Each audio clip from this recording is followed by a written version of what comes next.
हाय दोस्तों, मेरा नाम है अजीत कुमार और आप लोग देख रहे हैं मेरा यूट्यूब चैनल अजीटेक।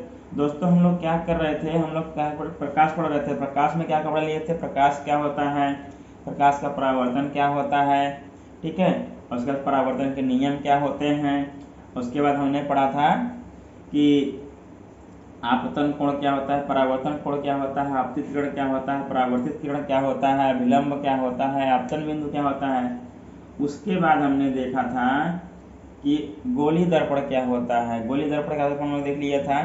यदि परावर्तक पृष्ठ उनका क्या होता था, गोली होता था। क्या होता था, गोली, उसको गोली दर्पण कहते थे। उसके बाद हमने पढ़ा था अवतल दर्पण, उत्तल दर्पण। जब परावर्तन हम लोग देखे थे कि दबे हुए भाग से हो रहा था तो उसको क्या बोलते थे हम लोग, अवतल दर्पण बोलते थे, ठीक है। और जब परावर्तन क्या हो रहा था, उभरे हुए भाग से हो रहा था तो हम लोग क्या बोलते थे, उत्तल दर्पण बोलते थे। अब एक बात और था, अवतल दर्पण में क्या था, जब इसके मुख्य अक्ष के समांतर जो किरणें आ रही थी वो जाके एक बिंदु पर मिल जा रही थी, उसको हम लोग फोकस बोलते हैं, हम आपको पढ़ाएंगे उसके बाद। लेकिन उसका विपरीत उत्तल दर्पण में होता था। उत्तल दर्पण में क्या होता था दोस्तों, इसमें क्या होता था, जो उसके मुख्य अक्ष के समांतर किरणें आती हैं उसको वो क्या हो जाती हैं, वो क्या होती है, उसके मुख्य अक्ष से दूर चली जाती है। मतलब उस पर क्या करती है, मुख्य अक्ष के फोकस पे मतलब वो दूर जाती हुई प्रतीत होती है, मतलब दूर चली जाती है, उसके विपरीत, ठीक है। इसीलिए हम लोग अवतल दर्पण को हम लोग अभिसारी दर्पण बोलते हैं, कन्वर्जेंट दर्पण, ठीक है, कन्वर्जेंट मिरर। और इसके लिए उत्तल दर्पण को क्या बोलते थे हम लोग, अपसारी दर्पण या डाइवर्जेंट मिरर बोलते थे। अब दोस्तों हम लोग क्या करेंगे, पढ़ेंगे दर्पण का ध्रुव, पोल ऑफ मिरर। दर्पण का ध्रुव किसे कहेंगे, पढ़ेंगे, ठीक। उसके बाद क्या पढ़ेंगे, वक्रता केंद्र पढ़ेंगे, ठीक है, सेंटर ऑफ कर्वेचर। दर्पण का ध्रुव किसको कहते हैं दोस्तों, गोली दर्पण के परावर्तक पृष्ठ के मध्य बिंदु को दर्पण का क्या कहते हैं, ध्रुव कहते हैं। ये जो परावर्तक पृष्ठ है, ये जो परावर्तक पृष्ठ है, इसके मध्य बिंदु के, जहां इसका मध्य बिंदु होगा उसी को हम लोग क्या कहेंगे, दर्पण का ध्रुव बोलते हैं, गोली दर्पण का ध्रुव बोलते हैं, ठीक है। ठीक दोस्तों, इतना समझ में आया। चलिए देखते हैं, आगे बढ़ते हैं। आइए दोस्तों देखते हैं हम लोग वक्रता केंद्र किसको बोलते हैं, सेंटर ऑफ कर्वेचर किसको बोलते हैं। दोस्तों, जो गोली दर्पण का परावर्तक पृष्ठ होता है और जिस खोखले गोले का बना होता है गोली दर्पण, उस खोखले गोले के वक्र मतलब उस खोखले गोले के केंद्र को क्या बोलते हैं, वक्रता केंद्र कहते हैं। मतलब कि देखिए, ये जो दर्पण हो गया, मान लीजिए अवतल दर्पण बना हुआ है, इसको क्या कर देते हैं हम लोग, पॉलिश कर देते हैं बाहर की ओर। अब देखिए यहाँ से लेके यहाँ तक, ठीक है, यहाँ से लेके यहाँ तक क्या है, ये अवतल दर्पण है। ये जो अवतल दर्पण, इसका परावर्तक पृष्ठ यही होगा, दबा हुआ भाग परावर्तक पृष्ठ होगा। अब क्या है दोस्तों, ये जो दर्पण हो गया, ये जो दर्पण हो गया, ठीक है, जिस खोखले गोले का भाग होता है, ये दर्पण जिस खोखले गोले का भाग होता है, उस खोखले गोले का केंद्र, उस खोखले गोले का केंद्र क्या कहलाता है, दर्पण का वक्रता केंद्र कहलाता है। इसे सी से प्रदर्शित करते हैं, ठीक है। ये क्या हो जाएगा, सी हो जाएगा। मतलब बस सिंपल सी बात है कि अगर जो खोखला गोला जो दर्पण दिया हुआ है वो जिस खोखले गोले से बना हुआ है, जो उस खोखले गोले का केंद्र होगा वही दर्पण का क्या कहलाएगा, वक्रता केंद्र कहलाएगा। क्या कहलाएगा दोस्तों, वक्रता केंद्र कहलाएगा। ठीक है दोस्तों, समझ में आप लोगों को। यही यहाँ पे लिखा हुआ है, गोली दर्पण का वक्रता, गोली दर्पण का परावर्तक पृष्ठ जिस खोखले गोले का भाग होता है, उस खोखले गोले का केंद्र दर्पण का वक्रता केंद्र कहलाता है। इसे सी से प्रदर्शित करते हैं, ठीक है। अभी हम लोग क्या क्या पढ़ लिए हैं, वक्रता केंद्र सी पढ़ लिए हैं और दर्पण का ध्रुव पी पढ़ लिए हैं, दर्पण का ध्रुव पी पढ़ लिए हैं। मतलब परावर्तक पृष्ठ, किसी गोली दर्पण के परावर्तक पृष्ठ के मध्य बिंदु को दर्पण का ध्रुव कहते हैं। और वक्रता केंद्र किसको कहते हैं, गोली दर्पण का परावर्तक पृष्ठ जिस खोखले गोले का भाग होता है, उस खोखले गोले का केंद्र दर्पण का वक्रता केंद्र कहलाता है। मतलब देखिए, इस खोखले गोले से गोली दर्पण बना हुआ था, इस खोखले गोले का केंद्र यहाँ पे है, इसी केंद्र को हम लोग क्या बोलेंगे, वक्रता केंद्र बोलेंगे। ठीक दोस्तों, इतना समझ में आ गया। चलिए आगे बढ़ते हैं, हम देखते हैं मुख्य अक्ष किसको बोलते हैं, ठीक है। आइए दोस्तों देखते हैं मुख्य अक्ष या प्रिंसिपल एक्सिस किसको कहते हैं दोस्तों। इसमें क्या है, गोलीय दर्पण के ध्रुव P तथा वक्रता केंद्र C को मिलाने वाली रेखा को क्या कहते हैं, मुख्य अक्ष कहते हैं, ठीक है। मतलब क्या क्या करना है दोस्तों, बस वक्रता केंद्र C और दर्पण ध्रुव दर्पण के ध्रुव को मिला देनी है। इस मिलाने वाली रेखा को हम लोग क्या बोलेंगे, मुख्य अक्ष बोलेंगे। मतलब क्या करना है दोस्तों, बस इसको मिला देना है। ठीक,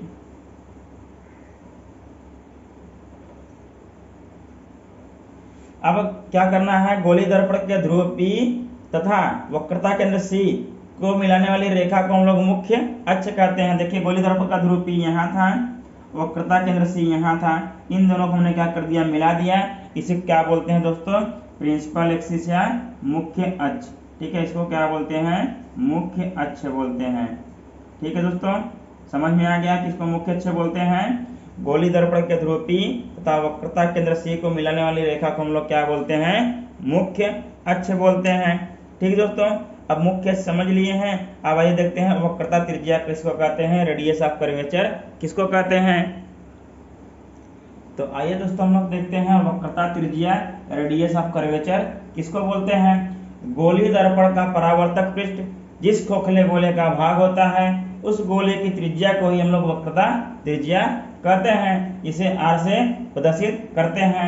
मान लीजिए कि इस खोखले गोले से ये परावर्तक पृष्ठ मतलब ये अवतल दर्पण बना हुआ है, जो इसकी त्रिज्या होगी, मान लीजिए यहाँ से यहाँ तक जो इसकी त्रिज्या होगी, इसके त्रिज्या को ही हम लोग क्या बोलेंगे, वक्रता त्रिज्या बोलेंगे। इसको किसे डिनोट करते हैं, कैपिटल R से डिनोट करते हैं। ठीक दोस्तों, आइए एक बार फिर से समझते हैं। अब देखिए इसमें क्या था, ये जो अवतल दर्पण था या उत्तल दर्पण था, वो दर्पण उस दर्पण का परावर्तक पृष्ठ जिस खोखले गोले का भाग होता है, मान लीजिए इस खोखले गोले का भाग है, जो इस खोखले गोले की त्रिज्या होगी उसी को हम लोग क्या कहेंगे, वक्रता त्रिज्या कहेंगे। ठीक दोस्तों, देखिए जैसे यहाँ से यहाँ तक की दूरी को क्या कहेंगे, वक्रता त्रिज्या कहेंगे। यहाँ से यहाँ तक की दूरी को वक्रता त्रिज्या कहेंगे। क्यों कहेंगे, क्योंकि उस खोखले गोले का त्रिज्या यही है। मतलब दर्पण का ध्रुव P और वक्रता केंद्र C के बीच की दूरी को हम लोग क्या कहेंगे, वक्रता त्रिज्या कहेंगे। इतना समझ में आया आप लोगों को। क्योंकि जो क्या है, एक क्या है, उस खोखले गोले का केंद्र है, ठीक है, और इस खोखले गोले से बना हुआ है, उसके इस परिधि पर है ही बिंदु P। इन दोनों के बीच की दूरी को हम लोग क्या कहेंगे, वक्रता त्रिज्या कहेंगे। ठीक है, अगर इधर भी रहेगा फिर भी मतलब इस खोखले गोले का जो भी त्रिज्या होगा उसको हम लोग क्या कहेंगे, वक्रता त्रिज्या कहेंगे। अगर आप लोग कभी आप लोगों से पूछ लें, आप लोग कंफ्यूजन पड़े, तो आप लोग कह दीजिएगा दर्पण के ध्रुव P और वक्रता केंद्र C के बीच की दूरी को हम लोग क्या कहते हैं, वक्रता त्रिज्या कहते हैं। ठीक है, क्योंकि केंद्र है और इसके परिधि पर स्थित है, ठीक है, तो क्या होगा, हमेशा वक्रता त्रिज्या ही होगा, उसका वक्रता त्रिज्या होगा उनके बीच की दूरी। ठीक दोस्तों, इतना समझ आप लोगों को। मतलब दर्पण के ध्रुव P और वक्रता केंद्र C के बीच की दूरी को हम लोग क्या बोलेंगे, वक्रता त्रिज्या बोलेंगे। एक बात तो है गई। दूसरी बात यह है, गोलीय दर्पण का परावर्तक पृष्ठ जिस खोखले गोले का भाग होता है उस गोले की त्रिज्या को ही हम लोग क्या बोलते हैं, वक्रता त्रिज्या कहते हैं। इसे R से प्रदर्शित करते हैं। ठीक दोस्तों, चलिए अब अगला देखते हैं, दर्पण का द्वारक किसको कहते हैं। गोलीय दर्पण के परावर्तक पृष्ठ के व्यास को, जो इसका परावर्तक पृष्ठ का जो व्यास होता है, ठीक है, परावर्तक पृष्ठ के व्यास को हम लोग क्या बोलते हैं, दर्पण का द्वारक बोलते हैं। ठीक दोस्तों, चलिए देखते हैं अगला। आइए दोस्तों देखते हैं दर्पण का द्वारक किसको बोलते हैं। दोस्तों गोलीय दर्पण के परावर्तक पृष्ठ के व्यास को हम लोग क्या बोलते हैं, दर्पण का द्वारक बोलते हैं। ठीक दोस्तों, देखिए दो गोलीय दर्पण हो गया, इसका परावर्तक पृष्ठ क्या होगा, ये हो गया इसका दबा हुआ भाग, ठीक है। इसके व्यास को मतलब उसके व्यास को हम लोग क्या बोलते हैं, यहाँ से यहाँ तक की दूरी को हम लोग क्या बोलेंगे, इसको क्या बोलेंगे, दर्पण का द्वारक बोलेंगे। ठीक है, ठीक है, मान लीजिए इतना हो गया, इतना छोटा सा हो गया, ये ऐसा हो गया। ठीक, अब इसको यहाँ से यहाँ तक की दूरी को हम लोग क्या बोलेंगे, दर्पण का द्वारक बोलेंगे, क्योंकि परावर्तक पृष्ठ इतना ही रह गया इसका, इसको क्या बोलेंगे हम लोग, दर्पण का द्वारक। मतलब साफ सी बात है, उसको जाने की जगह के लिए, जैसे आपके घर में क्या होता है, दरवाजा होता है, ठीक है, घर तो बड़ा होता है, ठीक, लेकिन क्या होता है, मान लीजिए उसमें दरवाजा छोटा लगवाए हैं, उसका आपका द्वार क्या हो गया, छोटा हो गया। ठीक, उसमें क्या होगा, पतले आदमी जा सकते हैं, मोटे नहीं जा सकते हैं। लेकिन अब क्या है, दर्पण का द्वारक भी उसी प्रकार से है। मान लीजिए दर्पण कितना बड़ा बना दिया, उसका परावर्तक पृष्ठ छोटा सा है, ठीक है, कितना है, ठीक, अब क्या होगा, मतलब कि जहां तक से प्रकाश जा सकता है, मान लीजिए यहाँ तक जा सकता है, मैक्सिमम यहाँ तक से जा सकता है, ठीक है। तो इसको हम लोग क्या बोलते हैं, जो क्या होता है गोली दर्पण का परावर्तक पृष्ठ होता है, उसके व्यास को, मतलब उसके व्यास को हम लोग क्या बोलते हैं, दर्पण का द्वारक बोलते हैं। ठीक है दोस्तों, जो भी उसका व्यास होगा गोली दर्पण का, उसको हम लोग क्या बोलेंगे, परावर्तक पृष्ठ बोलेंगे, क्या बोलेंगे, सॉरी, दर्पण का द्वारक बोलेंगे। ठीक है दोस्तों, समझ में आ गया, चाहे वो उत्तल दर्पण का हो चाहे वो अवतल दर्पण का हो। ठीक है, ये भी हो गया, इसका भी द्वारक क्या होगा, इतना ही होगा। ठीक, इसका भी द्वारक क्या होगा, इतना ही होगा। मतलब गोली दर्पण के परावर्तक पृष्ठ के व्यास को दर्पण का क्या कहते हैं, द्वारक कहते हैं। ठीक है दोस्तों, आइए अब हम लोग क्या देखते हैं, मुख्य फोकस देखते हैं कि मुख्य फोकस क्या होती है।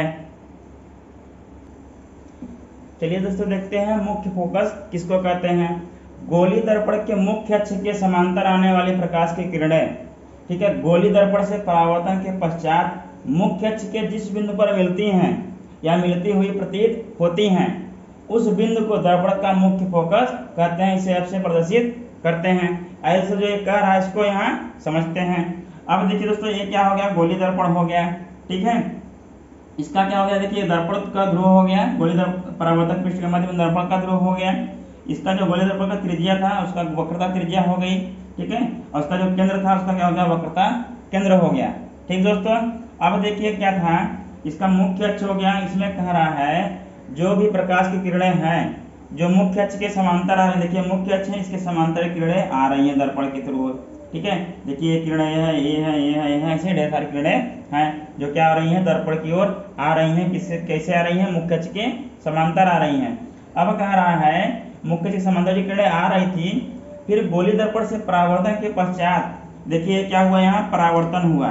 ठीक है, यहाँ देखिए क्या हुआ, ये परावर्तन हुआ, ये परावर्तन हुआ। यहाँ से क्या हुआ, मुख्य अक्ष के समांतर आ रही थी, यहाँ गोली दर्पण से टकराई किरणें, क्या हुआ, फिर इनका परावर्तन हुआ। अब परावर्तन के पश्चात ये जिस बिंदु पर मिलती हैं, देखिए यहाँ क्या हुआ, जिस बिंदु पर मिल रही हैं, जिस बिंदु पर मिलती हैं उसे हम लोग क्या कहते हैं, मुख्य फोकस कहते हैं। इसे आपसे प्रदर्शित करते हैं। ये तो दोस्तों हो गया अवतल दर्पण का। ठीक है, अवतल दर्पण का मिलती हैं या मिलती हुई प्रतीत होती हैं, क्यों लिखा हमने, क्योंकि अवतल दर्पण में क्या होता है, एक्चुअल में मिलती है। उत्तल दर्पण में दूर जाती है, उसको क्या कहते हैं हम लोग, पीछे की लाइन ट्रेस करके उसको हम लोग क्या होता है, उसका मुख्य फोकस ज्ञात करते हैं, इसलिए कहते हैं मिलती हुई प्रतीत होती हैं। ठीक दोस्तों, इसी प्रकार देखिए उत्तल दर्पण हो गया, उत्तल दर्पण का वक्रता केंद्र हो गया। अब दर्पण का ध्रुव ये हो गया, इनको मिला दिया तो मुख्य अक्ष क्या हो गया, ये हो गया। अब देखिए मुख्य अक्ष के समांतर किरणें तो आ रही थी, देखिए मुख्य अक्ष के समांतर थी, ये उत्तल दर्पण के मुख्य अक्ष के समांतर किरणें आ रही थी। अब क्या हुआ, परावर्तन के पश्चात, उत्तल दर्पण से परावर्तन के पश्चात क्या होता है, किरणें एक दूसरे के पास ना कर दूसरे क्या होती है, फैल जाती है, मतलब दूर दूर फैल जाती है। देखिए क्या हुआ, यहाँ परावर्तन के पश्चात फैल गई उत्तल दर्पण से परावर्तन के पश्चात। अब क्या, इनको हमने क्या किया, इनको हमने बैक लाइन ट्रेस किया, बैक ट्रेस किया। ठीक है, जो परावर्तन किरणें थे उनके हमने देखिए बैक किया, बैक ट्रेस किया। ठीक है, ये सब जिस बिंदु पर मिले, ये सब जिस बिंदु पर जाकर मिले उसको हम लोग क्या बोलते हैं, उत्तल दर्पण का मुख्य फोकस या फोकस बोलते हैं। देखिए यहाँ पे क्या हुआ, मिलती हुई प्रतीत इसलिए हो रही क्योंकि हमने इमेजिनरी लाइन खींची है ये, क्योंकि हमारा एक्चुअल लाइन क्या था, ये था परावर्तन होके ये लोग दूर चले गए, दूसरे से बहुत दूर चले गए, मतलब फैल गए। ठीक है, समांतर थे, परावर्तन के पश्चात दूर दूर फैल गए किरणें। ठीक है, इसलिए इनको हमने बैक ट्रेस किया, तो जो बिंदु प्राप्त हुआ उसको हम लोग क्या कहते हैं, मुख्य फोकस कहते हैं। देखिए हमने इमेजिनरी लाइन मतलब काल्पनिक लाइन हमने खींची है, डाट डाट करके काल्पनिक लाइन खींची है, इसलिए क्या है, यहाँ पे मिलती हुई प्रतीत होती हैं, मतलब मिलती हुई प्रतीत होती हैं, मिलती हुई प्रतीत होती हैं, इसलिए लिखा हुआ है मिलती हैं या मिलती हुई प्रतीत होती हैं। मिलती हैं अवतल दर्पण के लिए क्योंकि एक्चुअल में मिलती हैं, मिलती हुई प्रतीत होती हैं उत्तल दर्पण के लिए क्योंकि हमने उसको जो परावर्तन हुआ था, परावर्तन के पश्चात जो किरणें एक दूसरे से दूर चली गई थी उनको हमने क्या किया, बैक ट्रेस किया, मतलब पीछे की ओर लाइन खींचा, तब हमको एक बिंदु प्राप्त हुआ, उसको हम लोग मुख्य फोकस कहेंगे उत्तल दर्पण में। ठीक दोस्तों, ऐसे कोई कंफ्यूजन नहीं होगा। चलिए एक बार और देख लेते हैं, यहाँ भी देखेंगे साथ में, यहाँ भी देखेंगे। देखिए गोली दर्पण के मुख्य अक्ष के समांतर आने वाली प्रकाश की किरणें, देखिए गोली दर्पण मुख्य अक्ष के समांतर प्रकाश की किरणें यहाँ भी आ रही हैं और यहाँ भी आ रही हैं। ठीक है, आ रही हैं किरणें गोली दर्पण से परावर्तन के पश्चात मुख्य अक्ष के जिस बिंदु पर मिलती हैं, मिलती हैं मतलब अवतल दर्पण में आ जाइए। देखिए यहाँ पे आई, फिर परावर्तन हुआ, ये मुख्य अक्ष के इस बिंदु पर मिली, ठीक है, इस बिंदु पर मिलती हैं, जिस बिंदु पर मिलती हैं उस बिंदु को दर्पण का मुख्य फोकस कहते हैं, उस बिंदु को दर्पण का मुख्य फोकस कहते हैं। अब है यहाँ देखिए, गोली दर्पण से परावर्तन के पश्चात जिस बिंदु पर मिलती हुई प्रतीत होती हैं, अब क्या है, उत्तल दर्पण के लिए जिस बिंदु पर मिलती हुई प्रतीत होती हैं उसको हम लोग क्या बोलते हैं। देखिए मिलती हुई प्रतीत हो रही है, परावर्तन के पश्चात पीछे की ओर खींचे इनको तो मिलती हुई प्रतीत हो रही हैं, उस बिंदु को दर्पण का क्या कहते हैं, मुख्य फोकस या फोकस कहते हैं। इसे एफ से प्रदर्शित करते हैं। ठीक है दोस्तों, इतना समझ में आया आप लोगों को। अब देखिए जब इतना पढ़ लिए हम लोग, अब हमारे पास बचा है एक चीज, दो चीज और बचे हैं, फोकस दूरी, फोकस तल। तो फोकस दूरी जिसको किसको कहते हैं, गोली दर्पण के ध्रुव तथा मुख्य फोकस, गोली दर्पण के ध्रुव तथा मुख्य फोकस के बीच की दूरी को हम लोग क्या बोलते हैं दोस्तों, दर्पण का फोकस दूरी बोलते हैं। ठीक है दोस्तों, गोली दर्पण के ध्रुव तथा मुख्य फोकस के बीच की दूरी को हम लोग क्या बोलते हैं दोस्तों, फोकस दूरी कहते हैं। इसे एफ से प्रदर्शित करते हैं। ठीक है दोस्तों, चलिए देखते हैं।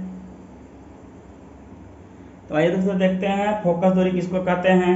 गोली दर्पण के ध्रुव तथा मुख्य फोकस के बीच की दूरी को हम लोग क्या कहते हैं, दर्पण की फोकस दूरी कहते हैं। इसे क्या कहते हैं, एफ से प्रदर्शित करते हैं। देखिए दोस्तों, गोली दर्पण का ध्रुव क्या है यार, परावर्तक पृष्ठ का मध्य बिंदु, और फोकस बिंदु क्या होता है, उसका मुख्य फोकस क्या होता है, जब मुख्य इसके समांतर किरणें आ रही थी उसके परावर्तन के बाद जिस बिंदु पर मिली या मिलती हुई प्रतीत हुई उसको हम लोग क्या बोलते थे, मुख्य फोकस बोल दिए थे। ठीक है, तो वही कह रहा है, दर्पण के ध्रुव तथा मुख्य फोकस के बीच की दूरी को हम लोग क्या कहते हैं दोस्तों, दर्पण का फोकस दूरी कहते हैं। इसे स्मॉल एफ से प्रदर्शित करते हैं। ठीक दोस्तों, गोली दर्पण के ध्रुव तथा मुख्य फोकस के बीच की दूरी को हम लोग क्या कहते हैं, दर्पण का फोकस दूरी कहते हैं। इसे एफ से प्रदर्शित करते हैं। देखिए यहाँ पे गोली दर्पण का ध्रुव पी है, फोकस मुख्य फोकस एफ है, इन दोनों के बीच की दूरी को हम लोग क्या बोलेंगे, फोकस दूरी बोलेंगे। ठीक दोस्तों, इतना समझ में आप लोगों को। अब देखिए क्या है, फोकल तल है वह तल जो मुख्य फोकस से गुजरता है, वह तल जो मुख्य फोकस से गुजरता है तथा मुख्य अक्ष के लंबवत होता है, फोकल तल कहलाता है। देखिए क्या है, अब क्या है, मुख्य अक्ष हो गया, ठीक है, ये क्या हो गया, मुख्य अक्ष हो गया। ठीक, अब कह रहा है वह तल जो मुख्य अक्ष से होकर गुजरता है और क्या कर रहा है, मुख्य अक्ष के लंबवत होता है। मतलब क्या कर रहा है, वह तल जो मुख्य फोकस से होकर गुजरता है, मुख्य फोकस ये है, तथा मुख्य अक्ष क्या क्या होता है, लंबवत होता है। मुख्य अक्ष ये होगा, इसके लंबवत क्या होगा, ये होगा। इसको क्या कहते हैं दोस्तों, फोकल तल कहते हैं। दोनों को क्या कहेंगे, इसमें फोकल तल कहेंगे। मतलब क्या है, मुख्य फोकल तल वह तल होता है जो मुख्य फोकस से होकर गुजरता है। देखिए मुख्य फोकस ये था, मुख्य फोकस से होकर गुजरता है तथा मुख्य अक्ष के क्या होता है, लंबवत होता है। लंबवत मतलब दोस्तों होता है 90 अंश का कोण बनाता है। ठीक है, 90 अंश का कोण बनाता है। देखिए 90 डिग्री का एंगल बना रहा है, जिधर से बनाएंगे उधर से 90 डिग्री का एंगल बनाएगा। वही यहाँ पे कह रहा है दोस्तों, फोकल तल किसको कहते हैं, वह तल जो मुख्य फोकस से होकर गुजरता है। देखिए मुख्य फोकस से होकर गुजर रहा है तथा मुख्य अक्ष के लंबवत होता है। देखिए मुख्य अक्ष के लंबवत है, ये क्या कहलाएगा, फोकल तल कहलाएगा। ठीक है दोस्तों, इतना समझिए आप लोगों को। चलिए दोस्तों, यहाँ तक हम लोग पढ़ते हैं, बाकी क्या करेंगे नेक्स्ट लेक्चर में पढ़ेंगे।